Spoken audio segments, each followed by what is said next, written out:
Amin ya rabbal alamin. Bapak-bapak, ibu yang kami hormati, Allah Subhanahu wa taala berfirman, innamal mu'minuna ikhwah. Sesungguhnya orang-orang mukmin itu bersaudara. Keterkaitan dengan peristiwa di Masjid An-Nur, ya, penembakan sarang babi buta, yaitu di Selandia Baru pada hari kemarin 15 Maret 2019 dengan 49 orang meninggal dunia. Tentunya kita sebagai sesama umat Islam, saudara kita, mari kita ucapkan semoga keluarga yang ditinggalkan dikatakan iman Islamnya, dan keluarga saudara kita yang meninggal dicatat sebagai syuhada, orang yang mati syahid, karena pertama meninggal di dalam masjid, yang kedua pada hari Jumat, yang ketiga meninggal karena dibunuh. Allahu Akbar. Mudah-mudahan Allah mengampuni segala dosanya, Allah mengampuni segala kesalahannya, dan meninggal dalam husnul khatimah, meninggal dalam keadaan tenang, tentram, damai, sejahtera di sisi Allah Subhanahu wa taala. Kita bacakan salatul Fatihah. Al-Fatihah. A'udzubillahi minasyaitonir rajim. Bismillahirrahmanirrahim. Alhamdulillahirabbil alamin. Ar-Rahmanir Rahim. Maliki yaumiddin. Iyyaka na'budu wa iyyaka nasta'in. Ihdinas siratal mustaqim. Siratal ladzina an'amta 'alaihim ghairil maghdubi 'alaihim waladdallin. Amin amin amin. Allahumma bihaqqil Fatihah wa bisirril Fatihah wa bi karamatil Fatihah wa bi mu'jizatil Fatihah wa bi syafa'atil Fatihah.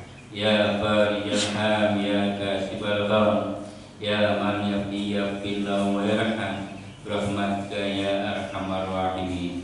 Amin ya rabbal alamin. Baik Bapak dan Ibu yang dirahmati Allah, mari kali kita pada pagi hari ini sama-sama kita awali dengan baca basmalah.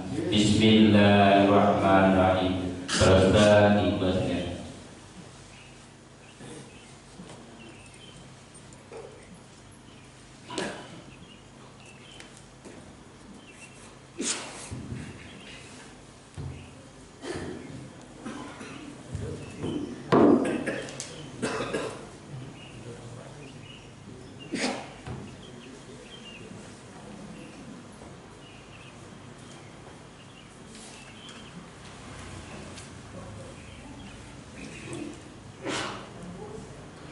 Bismillahirrahmanirrahim.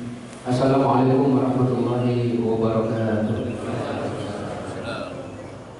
Alhamdulillahilladzi nahmaduhu wa nasta'inuhu wa nastahdihi wa natubu ilayh wa na'udzu billahi min shururi anfusina wa min sayyiati a'malina. May yahdihillahu fala mudilla lahu wa may yudlilhu fala hadiya lahu. Asyhadu an la ilaha illallah wahdahu la syarika lahu wa asyhadu anna Muhammadan 'abduhu wa rasuluhu la nabiyya wa rasula ba'da. فإن أصدق الحديث كتاب الله وخير الهدي هدي محمد صلى الله عليه وسلم وشر الأمور محدثاتها فإن كل محدثة بدعة وكل بدعة ضلالة وكل ضلالة في النار وبعد. Hadirin yang dimuliakan oleh Allah Subhanahu wa taala, kita bersyukur kepada Allah di mana Allah senantiasa mencurahkan karunia dan nikmat-Nya kepada kita.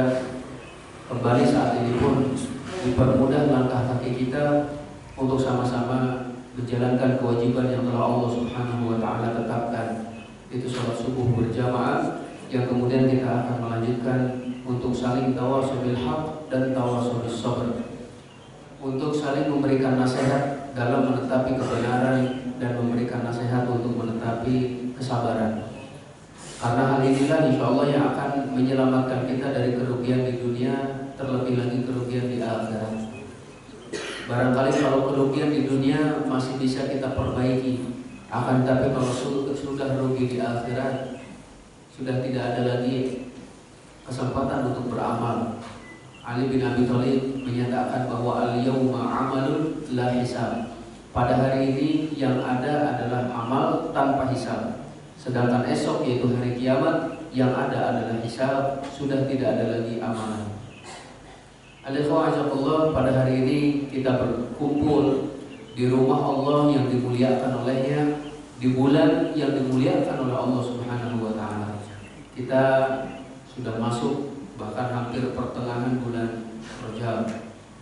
Bulan Rajab adalah bulan yang dimuliakan oleh Allah Subhanahu wa taala, salah satu dari bulan haram. Allah Subhanahu wa taala menyatakan inna 'iddatasy syuhuri 'indallahi 12 syahra fi kitabillah yawma khalaqas samawati wal arda minha arba'atun hurum dzalika ad-dinul qayyim fala tadlimu fihinna anfusakum. Sesungguhnya bilangan bulan di sisi Allah Subhanahu wa taala adalah 12 bulan dan itu merupakan ketetapan Allah pada hari penciptaan langit dan bumi. Dari ke-12 bulan tersebut ada 4 bulan haram. Itulah agama yang lurus, janganlah kalian menzalimi diri kalian di dalamnya. Rasulullah SAW menyebutkan di dalam khutbahnya yang sangat-sangat penuh dengan makna di dalam haji wada. Ketika wukuf di Arafah, maka beliau menyampaikan khutbah dengan menyatakan inna zamana qad istadaraka hayatihi yauma khalaqas samawati wal ardh. Sesungguhnya waktu terus berputar sebagaimana menjadi ketetapan Allah pada hari penciptaan langit dan bumi. As-sanatu 12 syahra. Satu tahun itu terdiri dari 12 bulan. Minha arba'atul hurum. Ada 4 bulan haram darinya. Salasun mutawaliyan. 3 bulan berturut-turut, Dzulqa'dah, Dzulhijjah, wa Muharram. Wa Rajab Mudhar alladzi baina Jumada wa Sya'ban. Dan ditambah bulan Rajab Mudhar yang terletak antara bulan Jumada dan Sya'ban. Nah, Bapak sekalian yang Bapak Allah Subhanahu wa taala, saya ingin sedikit menyampaikan berkenaan dengan hal ini bahwa bulan Rajab adalah salah satu bulan haram di mana orang-orang jahiliyah pun ternyata mereka mengagungkan bulan haram. Akan tetapi kenapa Rasulullah SAW mengaitkan Rajab dengan Mudhar? Wa Rajabu Mudhar. Rajab Mudhar, salah satu nama kabilah yang ada di mereka. Bapak sekalian, bukankah kabilah-kabilah yang ada itu banyak? Ya, akan tetapi kabilah yang paling mengagungkan bulan Rajab adalah Mudhar. Orang-orang jahiliyah pada masa itu, jika mereka ingin mengadakan peperangan ternyata jatuh pada bulan haram, maka mereka mengakhirkan atau memajukan bulan haram. Contoh sekarang bulan Rajab, mereka pengen perang, maka kata mereka udah sekarang Sya'ban dulu, bulan depan baru Rajab. Nah, inilah yang dilakukan oleh orang-orang jahiliyah pada masa itu, sehingga Allah menyatakan innaman nasi'u ziyadatun fil kufur. Sungguhnya mengulur-ngulur waktu, ya, yaitu bulan haram, itu adalah tambahan kekufuran. Nauzubillah. Berbeda dengan suku Mudhar. Suku Mudhar itu mereka tetap menyatakan ini Rajab, tidak boleh berperang di dalamnya. Kita menghargainya, menghormati dan mengagungkannya. Maka Rasulullah menisbatkan bulan Rajab kepada Mudhar. Alhamdulillah, tentu kita sebagai orang yang beriman harus lagi lebih mengagungkan bulan Rajab. Allah tadi menyatakan fala tadlimu fihinna anfusakum. Janganlah kalian menzalimi diri-diri kalian di dalam bulan tersebut. Qatadah, seorang ahli tafsir dari kalangan tabi'in, beliau menyatakan al-a'malu shalih fil ashhuril hurum a'dhamu minal a'mali shalih fi ghairihinna. bahwasanya perbuatan amal soleh lebih banyak pahalanya yang dikerjakan pada bulan haram dibanding dengan bulan yang lainnya. Wa dzulmu fiha a'dham min adh-dhulmi fima siwahunna. Dan perbuatan zalim dalam bulan haram lebih besar dosanya daripada yang dikerjakan pada bulan-bulan lainnya. Wa in kana dzulmu ala kulli hali 'azima. Walaupun perbuatan zalim tetap saja dianggap besar di hadapan Allah Subhanahu wa taala. Jadi al-ikhwanillah yakum, maksimalkan bulan haram ini dengan memperbanyak ibadah. Jangan malah membunuh. Nauzubillah. Tadi disampaikan ada yang membunuh sampai 49. Wallah alam bisa nampaknya sudah sampai hampir 100 itu yang meninggal dunia. Wallah alam bisa. Al-ikhwanillah yakum. Mudah-mudahan mereka adalah husnul khatimah Bapak sekalian. Dan jika yang melakukannya bukan muslim, mereka mengatakan ini bukan teroris. Tapi kalau yang melakukannya muslim, satu saja yang meninggal, pelakunya muslim, dikatakan teroris. Al-ikhwanillah yakum. Mudah-mudahan Allah memberikan balasan yang setimpal kepada yang melakukan hal itu. Al-ikhwanillah sangat keji sekali orang yang sudah anggaplah meminta ampun gitu ya, sudah tertelungkup tetap ditembak juga. Barakallahu. Al-ikhwanillah yakum, kita ikut bersedih. Kemudian kalau ada yang bertanya apakah kemudian kita harus sholat gaib, Bapak sekalian, jika di sana sudah ada yang menyolatkan maka cukup. Ya, maka cukup oleh saudara-saudara kita yang ada di sana. Dan mudah-mudahan kita pun berdoa tidak semua meninggal dunia ya, ada sholat di silatil baru. Ini menunjukkan juga bahwasannya kita harus senantiasa berhati-hati dari makar musuh-musuh Islam. Ya, makar itu ada Allah sudah saya sampaikan dulu, berbeda dengan kaid. Ya, ada kaid, ada makar, dan itu semuanya kita harus berhati-hati. Nah, Allah, perbuatan zalim dalam bulan haram lebih besar daripada zalim yang dilakukan di luar bulan haram. Maka ini lebih besar. Alhamdulillah dosanya. Kemudian Bapak sekalian, saya jadi teringat beberapa kejadian luar biasa terjadi pada bulan Rajab. Yang pertama adalah hijrah pertama para sahabat ke negeri Habasyah. Itu pada bulan Rajab. Sudah kita bahas dulu.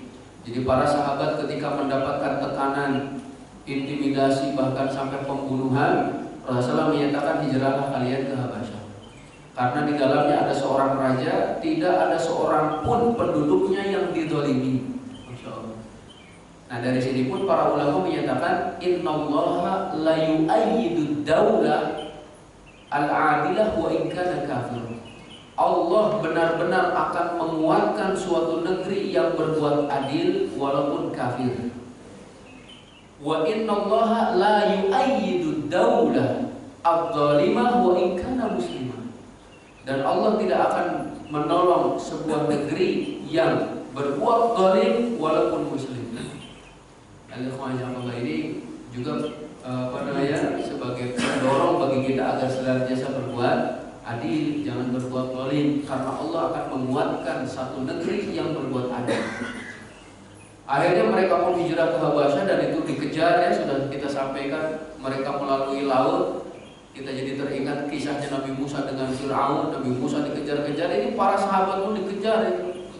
Akhirnya mereka mendapatkan satu kapal laut itu, perahu. Karena ada yang menyatakan 12 laki-laki dalam 4 perempuan gitu.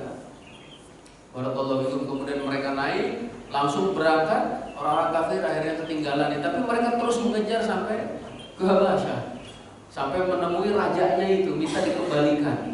Itu ringkasnya seperti itu. Kemudian Bapak sekalian, kejadian istimewa pada bulan Rajab pun adalah kejadian yang kita kenal dengan Isra Mi'raj. Itu menurut pendapat paling kuat para ulama. Insyaallah nanti juga kita masuk dalam Sirah Nabawiyah. Isra Mi'raj itu terjadi pada bulan Rajab tanggal 27. Ya, 27 Rajab. Di mana pada waktu itu Rasulullah SAW diperjalankan pada suatu malam dari Masjidil Haram ke Masjidil Aqsa, kemudian ke Sidratul Muntaha, dan di dalamnya beliau mendapatkan kewajiban sholat 5 waktu. Awalnya 50 waktu. Coba kalau 50 waktu Bapak sekalian, setiap setengah jam sholat. Baru selesai salam tadi sholat subuh, sekarang komat lagi. Setiap setengah jam sholat. Kalau 50 waktu, maka kata Nabi Musa, mintalah keringanan kepada Allah karena umatku tidak akan pernah sanggup. Ada terus meminta keringanan sampai 5 waktu. Kata Nabi Musa, minta keringanan lagi, umatku itu gak akan sanggup. Kata Nabi Muhammad SAW, saya malu minta keringanan terus. Ternyata benar Bapak sekalian ya, banyak di antara manusia yang mengaku-ngaku umat Nabi Muhammad SAW keberatan sholat 5 waktu. Kemudian pelajarannya dari Isra Mi'raj itu Bapak sekalian, perjalanan Rasulullah SAW dari Masjidil Haram ke Masjidil Aqsa, ini adalah kehidupan kita Bapak sekalian, bahwa innama hayatuka bainal adzan wal iqamah. Hanya saja kehidupanmu itu antara adzan dan qomat. Setelah adzan nunggu qomat, setelah qomat nunggu adzan setelahnya. Kira-kira mau diisi dengan kebaikan atau dengan kemaksiatan? Baru kemudian kita akan dikembalikan kepada Allah. Jika kejadian Isra Mi'raj sekali seumur hidup Rasulullah SAW, maka apa yang diwajibkan padanya terjadi setiap hari minimal 5 kali. Ini yang diwajibkan. Berarti siapa yang ingin mendapatkan ketinggian derajat di hadapan Allah, hendaknya sholat. Jiwanya akan terus melambung sampai ke puncak-puncak langit ketika seseorang sholat. Dahinya mengenai tanah, contohnya, akan tapi derajatnya sampai ke Sidratul Muntaha, sampai kepada Allah Subhanahu wa Ta'ala. Dan pelajaran selanjutnya, percuma, mohon maaf bisa sampaikan, percuma memperingati Isra Mi'raj kalau nggak sholat. Ya ada kewajiban. Jadi ramai-ramai yang sholatnya enggak, ada kewajiban. Derajat yang akan kita gapai di hadapan Allah itu gimana itu, ada kewajiban. Justru diwajibkan sholat ketika Isra Mi'raj, ingatlah kewajibannya gitu, ada kewajiban ya. Ketika Isra Mi'raj pun Rasulullah menjadi imam para nabi pada waktu itu, menunjukkan bahwa Rasulullah SAW menjadi Rasul paling mulia dan umatnya pun akan menjadi umat paling mulia jika mengerjakan hal ini, sholat.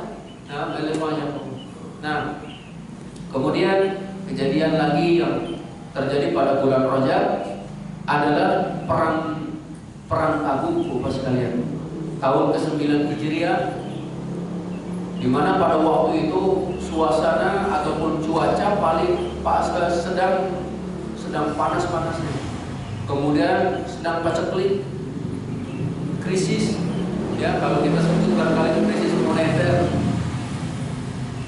Utsman bin Affan menginfakkan hartanya untuk 1/3 pasukan.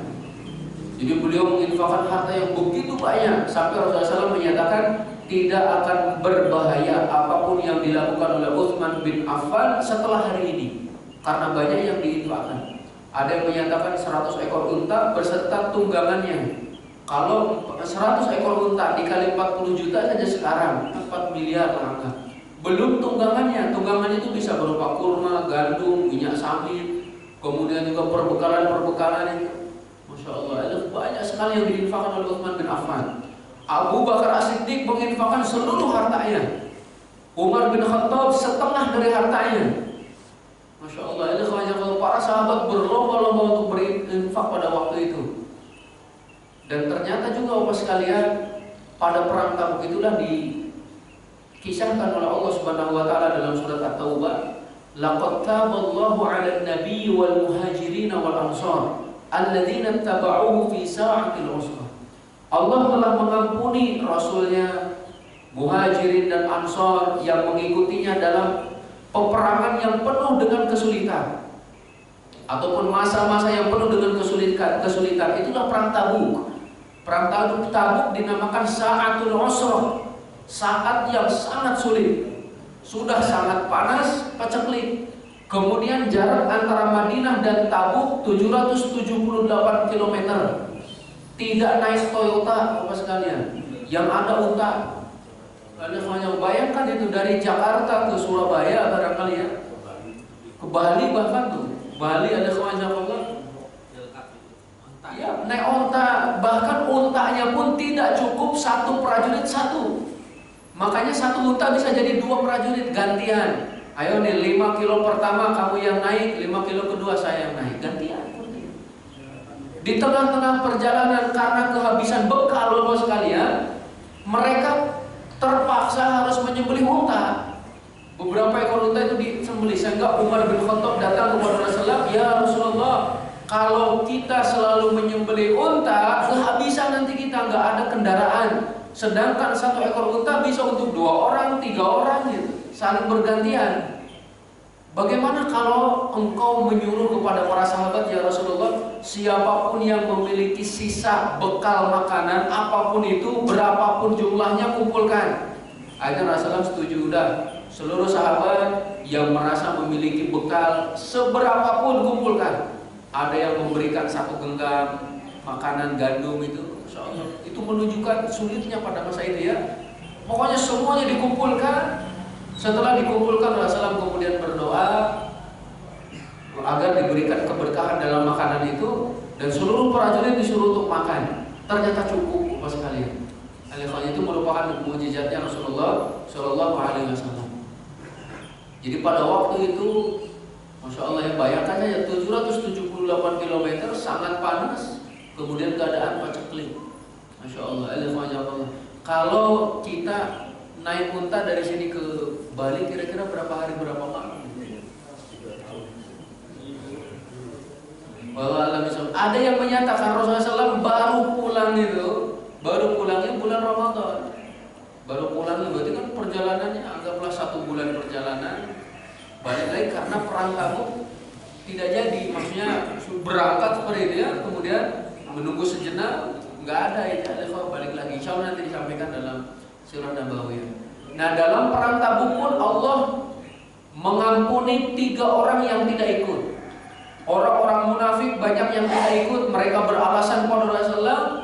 Rasulullah menyatakan iya saja ini ya, tanpa mengorek-orek. Tapi 3 orang ini jujur, ya Rasulullah, saya tidak ikut perang Tabuk, padahal pada waktu itu saya sedang memiliki harta ya. Tidak ada alasan lah saya untuk meninggalkan perang Tabuk. Sampai kemudian dihukum. Allah pun menyatakan wa 'alas salasati alladziina khulifu.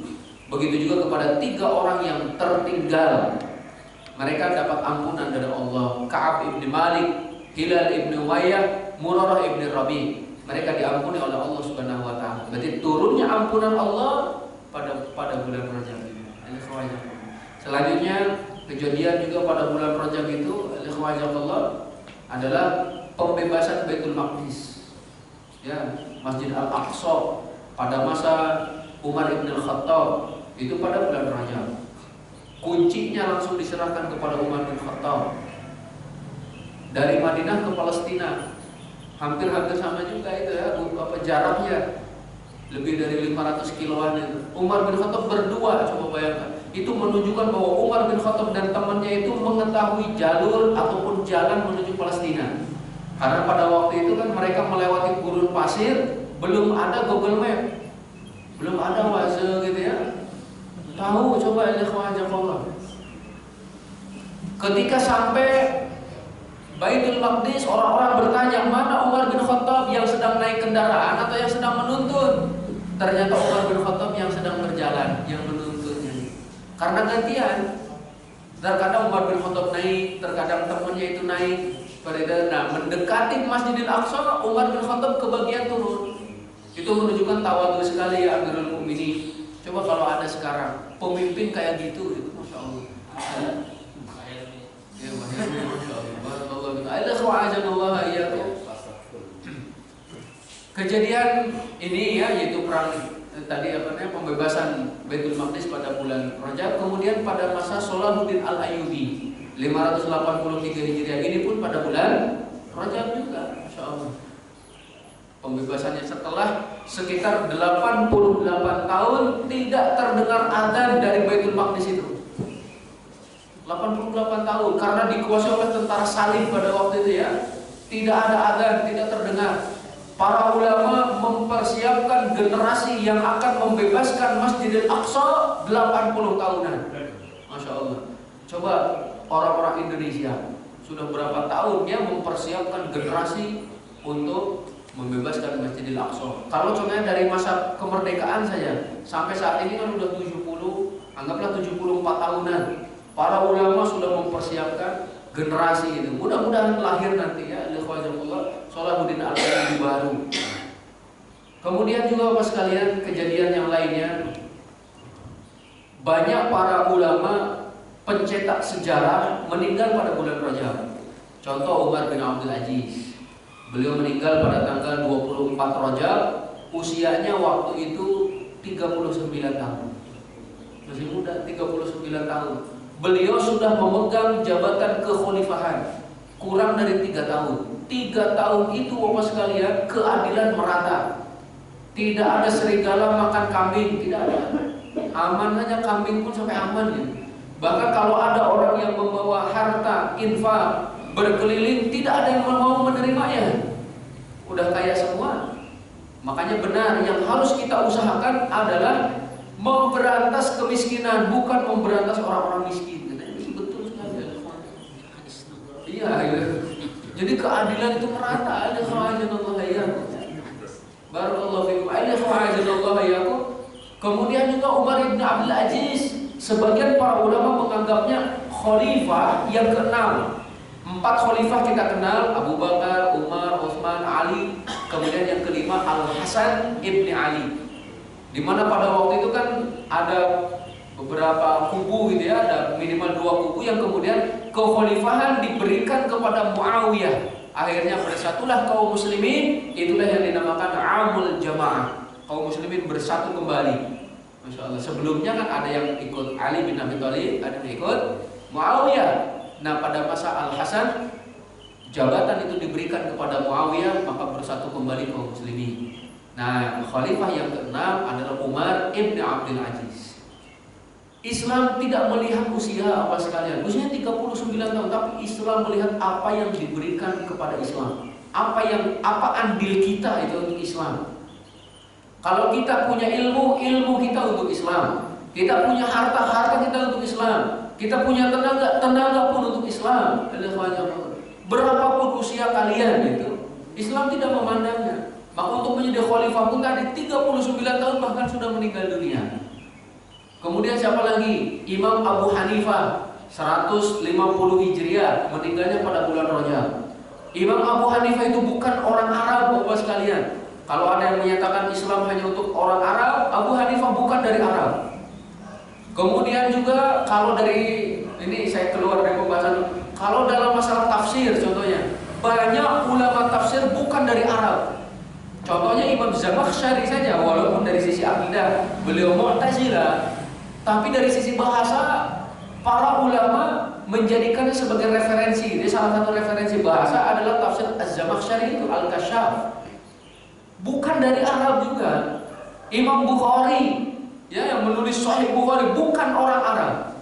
Banyak orang-orang di luar Arab yang memberikan andilnya untuk Islam, itu menunjukkan Islam bukan khusus untuk orang Arab.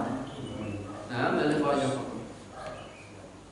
selanjutnya Imam Syafi'i 204 Hijriah, meninggal pada bulan Rajab juga, di mana mazhabnya tersebar banyak di Asia, khususnya Indonesia, Malaysia, Singapura, itu rata-rata adalah mazhab Syafi'i. Beliau meninggal bulan Rajab. Imam Nawawi sama mazhabnya Syafi'i, 677 Hijriah, wafatnya bulan Rajab juga.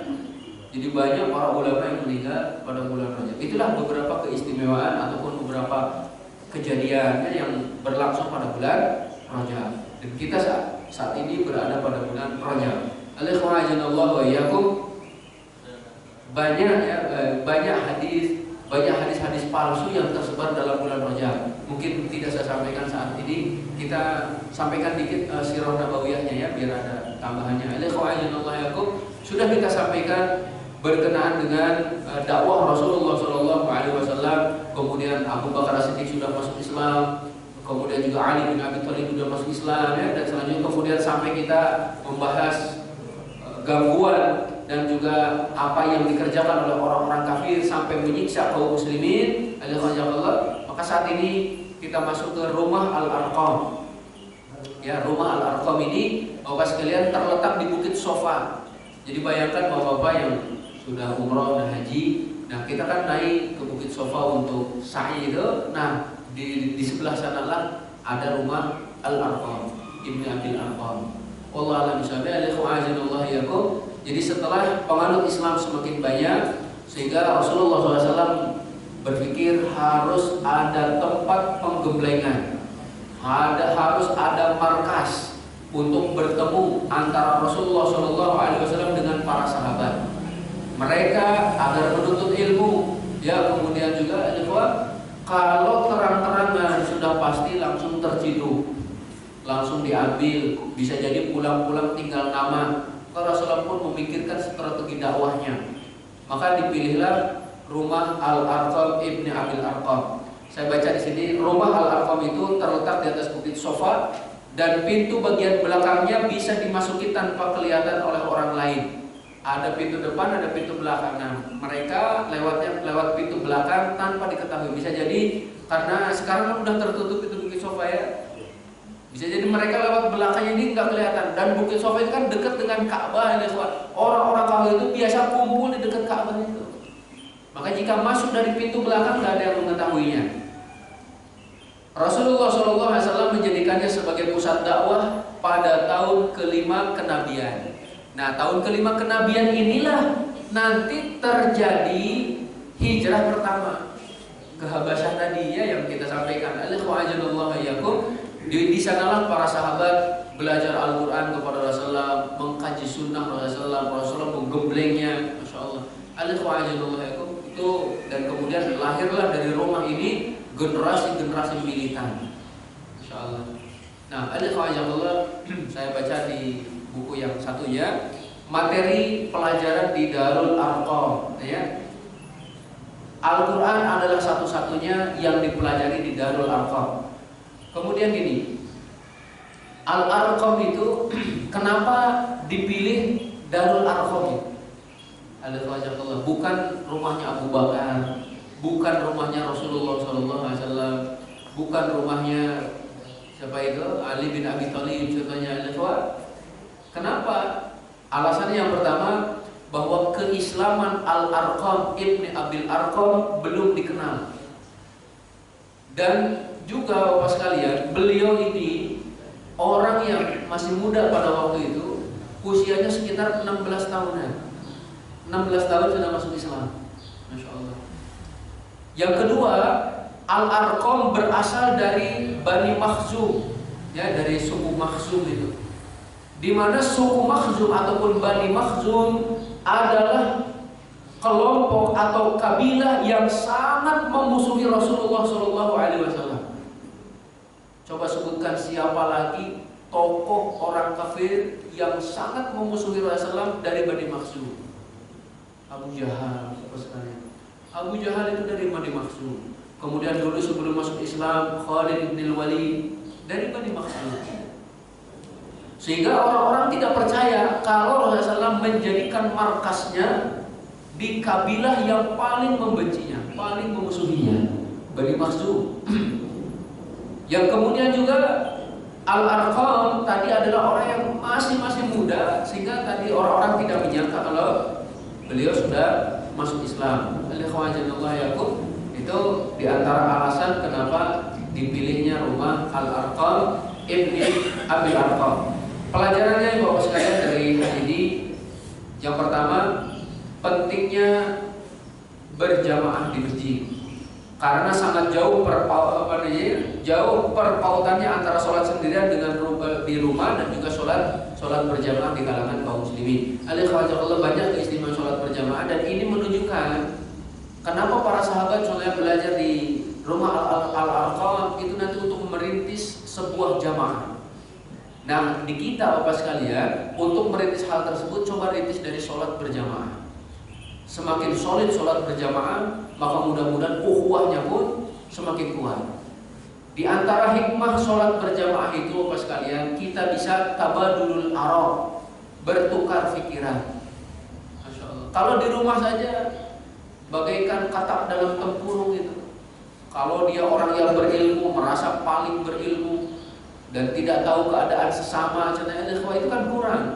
Makanya datanglah ke masjid jika kita tahu bagaimana keadaan saudara kita, ada yang kurang sehat, ada yang ternyata ada permasalahan seperti tadi yang disampaikan oleh bagian dari DKM ini, ada yang membunuh kaum muslimin. Kalau kita sendirian di rumah, siapa yang akan memberitahu kita?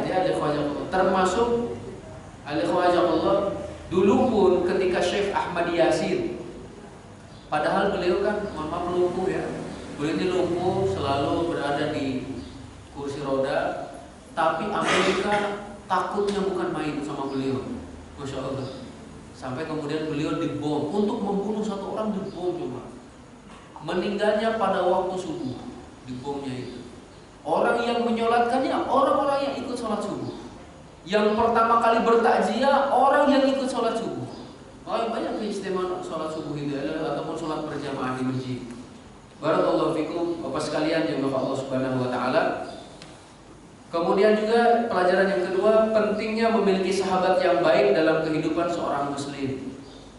Dia akan membantu kita ketika kita membutuhkan. Dia akan menolong kita, dia akan memberikan nasihat kepada kita, dia akan meluruskan saat kita menyimpang, ya. Dan selanjutnya, Allah berbeda dengan hidup sendiri, punya masalah seakan-akan sendirian. Tapi kalau berjamaah, Masya Allah semuanya saling menanggung, ya. Ringan sama dijinjing, berat sama dipikul, seperti itu. Rasulullah menyatakan perumpamaan teman yang soleh dengan teman yang buruk adalah ibarat yang pertama penjual minyak wangi, dan yang kedua sebagai pandai besi. Kalau kita bergaul dengan penjual minyak wangi, minimal dapat wanginya, atau kita beli minyak wanginya itu, atau dapat hadiah malah gratis. Ya, ada banyak peluang. Tapi kalau bergaul dengan pandai besi, sangat-sangat minimal dapat baunya, asapnya itu minimal. Kalau tidak, kebakar. Begitulah kita bergaul dengan orang-orang soleh, bergaul dengan ahli masjid, minimal dapat harum namanya. Oh, bapak temannya Pak Haji Bulan, iya, Masya Allah, ahlul masjid, ahlul Quran, Masya Allah. Walaupun dia tidak seperti itu karena naik derajatnya karena temannya itu. Saya jadi teringat juga dengan kisah seorang sahabat namanya Imran ibn Husain. Imran ibn Husain ini pada suatu hari kelihatan murung, kelihatan sedih. Ditanya oleh Rasulullah, ini pekaknya Rasulullah ya, kalau ada seorang sahabat yang sedang sedih ditanya, kenapa engkau wahai Imran ibn Husain, ada apa itu? Kata beliau, ya Rasulullah, saya merenung jika engkau meninggal dunia, saya meninggal dunia, engkau masuk surga, saya khawatir tidak bisa bertemu dengan engkau ya Rasulullah. Padahal waktu di dunia, kalau saya sedang sedih, saya cukup mendatangimu, kesedihan hilang. Kalau sedang futur, melihat wajahmu, semangat kembali. Nah, saya khawatir nanti di akhirat tidak bertemu dengan dirimu ya Rasulullah. Seorang sahabat coba sampai seperti itunya. Rasulullah SAW kemudian membacakan firman Allah Subhanahu wa taala, "Wa may yuti'illaha war rasulah fa ulaika ma'al ladzina an'ama Allahu 'alaihim minan nabiyyin was-siddiqin wasyuhada was-shalihin wa hasuna ulaika rafiqa." Siapa yang taat kepada Allah, taat kepada Rasul, maka mereka akan dikumpulkan bersama orang-orang yang diberi nikmat atas mereka, yaitu para nabi, siddiqin, syuhada dan sholihin, dan mereka itu sebaik-baik yang dijadikan teman. Berarti siapa yang berteman dengan para nabi, siddiqin, syuhada, sholihin, dikumpulkan di akhirat kelak. Walaupun amalannya tidak sama. Makanya Imran bin Husain pun ditenangkan oleh Rasul dengan seperti itu. Masya Allah. Sekarang tanya kepada diri kita masing-masing, siapa teman kita? Apakah teman kita orang zalim, ataukah teman kita orang yang selalu membela agama dan selanjutnya? Pada hari kiamat dikumpulkan itu. Itu pentingnya punya teman yang soleh. Kemudian yang ketiga Bapak sekalian, pentingnya sebuah ikatan dan hubungan yang terus-menerus antara sesama muslim. Dan hukumnya akan semakin penting apabila mereka berada di negeri asing dan di kalangan yang tidak mengindahkan aturan Islam. Penting, ini terbukti ya, apalagi ya, di luar negeri seperti itu, termasuk di New Zealand ya, di Selandia Baru. Pentingnya ada ikatan yang terus menerus, sehingga saling membantu, saling menolong. berinteraksinya terus ya terjaga oleh Allah. Itulah kita perlunya berjamaah, ya, perlunya berjamaah. Tidak ada ataupun banyak amalan yang tidak bisa dikerjakan sendirian.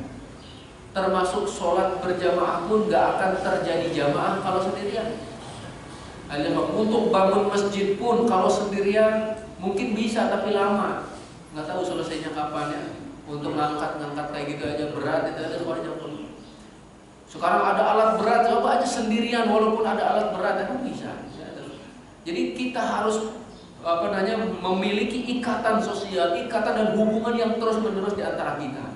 Ada saling memberikan kabar. Alhamdulillah kalau sekarang contohnya ada grup WhatsApp, grup Masjid Al-Istiqomah contohnya, untuk saling bertegur sapa minimal seperti itu. Kalau yang lebih baik lagi memang saling mengunjungi, ya itu yang lebih baik lagi. Tapi minimal lah untuk saling mengenal juga ada grupnya itu untuk mengenal atau untuk mendekatkan kita. Selanjutnya juga Alhamdulillah saya bacakan lagi di sini. Oleh karena itu bagi mereka yang seperti ini wajib mengadakan perkumpulan untuk bisa bekerja sama dalam kebaikan agar tetap berada dalam kebenaran. Ini khusus bagi mereka yang berada di luar negeri dan yang terasing. Ya, harus terus mengadakan koordinasi dan sebagainya agar mereka kuat dan juga tidak lemah. Pelajaran selanjutnya apa sekalian? Pentingnya tarbiyah dan kekompakan yang bersifat kontinu dalam masalah perbaikan dan pengarahan. Perlu tarbiyah Bapak sekalian. Makanya nanti ada wa'azallahu iyyakum.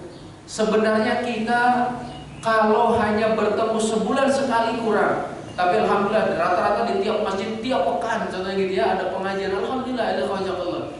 Nah, lebih dari itu, anak-anak kita coba kirim ke satu tempat untuk ditarbiyah. Itu pesantren contohnya ataupun sekolah yang menekankan kepada peradaban Islam. Sehingga memang mereka itu mendapatkan pendidikan yang lebih daripada yang bertemu hanya seminggu sekali. Apalagi kalau kita mendengar ada yang mengusulkan pelajaran agama dihilangkannya dari sekolah.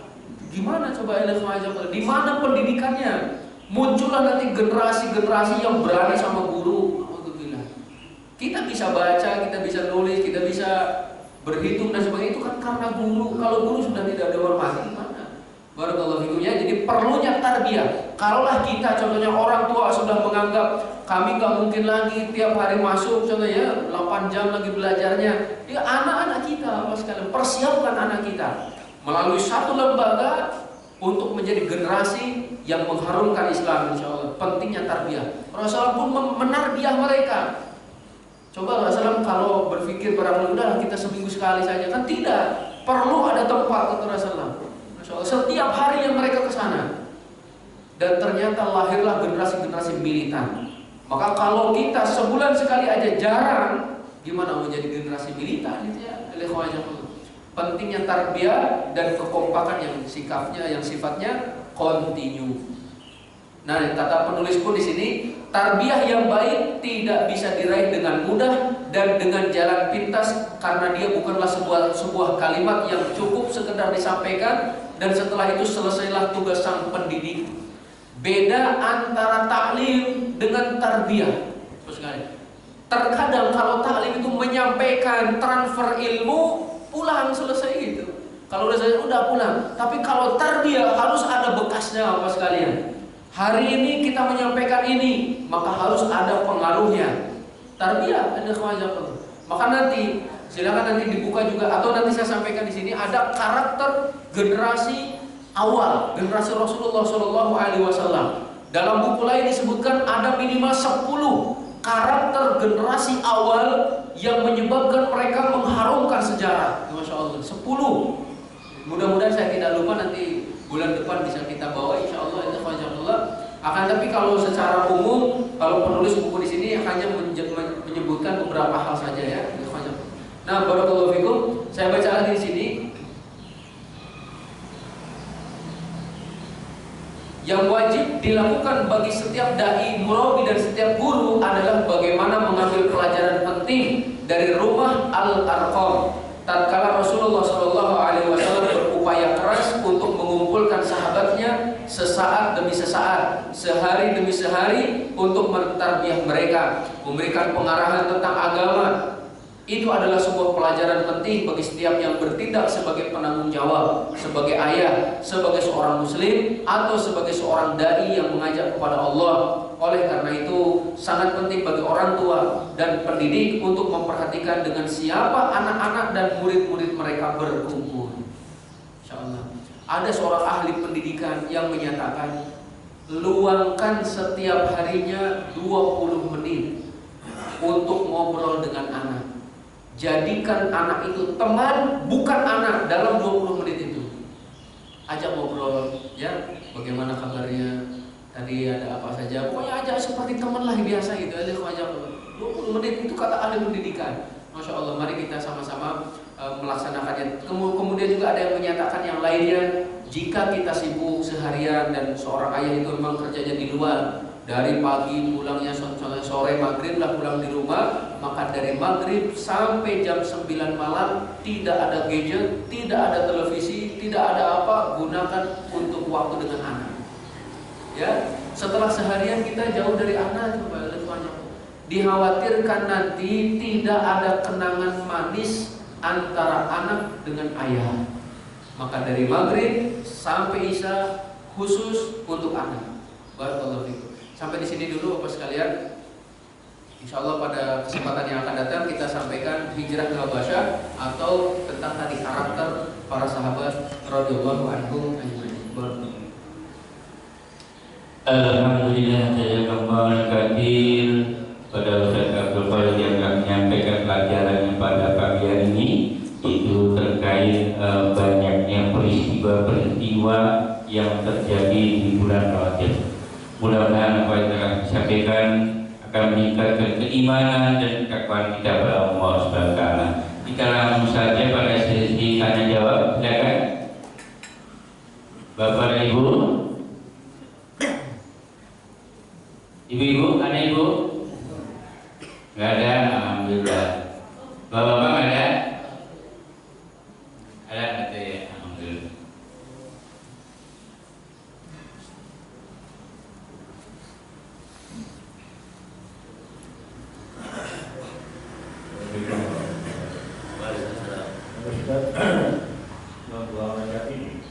Sebaiknya amal-amalnya ibadah saya kita lebih banyakkan menjelang bulan Ramadan.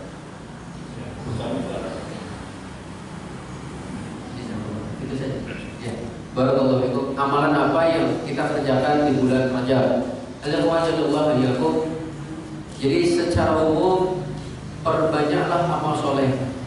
Di antaranya perbanyak saum sunnah tanpa mengkhususkan pada tanggal tertentu. Ya, karena di antara riwayat itu ada yang menyatakan, dan riwayatnya palsu ya, siapa yang berpuasa pada tanggal 1 contohnya itu tidak ada yang mengkhususkan. Jadi silakan Bapak kalau mau saum sunnah pada bulan Rajab silakan perbanyak. Entah itu Daudnya contohnya. Kalau kita saum Daud pada bulan Rajab udah 15 hari insyaallah. Kemudian kalau ditambah Senin Kemis udah berapa hari itu? Ditambah 3 hari tengah bulan, udah hampir full itu 1 bulan kita puasa. Tanpa mengkhususkan tanggal tertentu. Kemudian perbanyak qiyamul lail, qiraatul Quran, karena siapa yang menanam dia akan memanen. Siapa yang nanam bulan ini mudah-mudahan panennya bulan Ramadan. Jadi Ramadan itu sudah terbiasa gitu. Kalau pada bulan Rajab kita menghatamkan Al-Quran contohnya 3 kali, maka mudah-mudahan pada bulan Ramadan bisa lebih banyak lagi. Karena para ulama mengkhususkan Ramadan sebagai bulan Al-Quran salah satunya. Imam Syafi'i kan sampai 60 kali hatam Quran, Imam Bukhari 30 kali hatam Quran, Qatadah sekitar 17 kali hatam Quran, insyaallah. Jadi persiapkan bulan ini sebagai persiapan menuju bulan Ramadan. Kemudian juga jangan lupa yang wajib. Yang wajib itu sholat, Bapak sekalian. Ya. Jadi jangan mengutamakan yang sunnah, yang wajib malah ditinggalkan. Sholat usahakan selalu berjamaah, dan memang bagi laki-laki berjamaah. Kalau ada laki-laki yang tidak berjamaah, laki-laki solehah katanya. Itu karena wanita memang di rumah.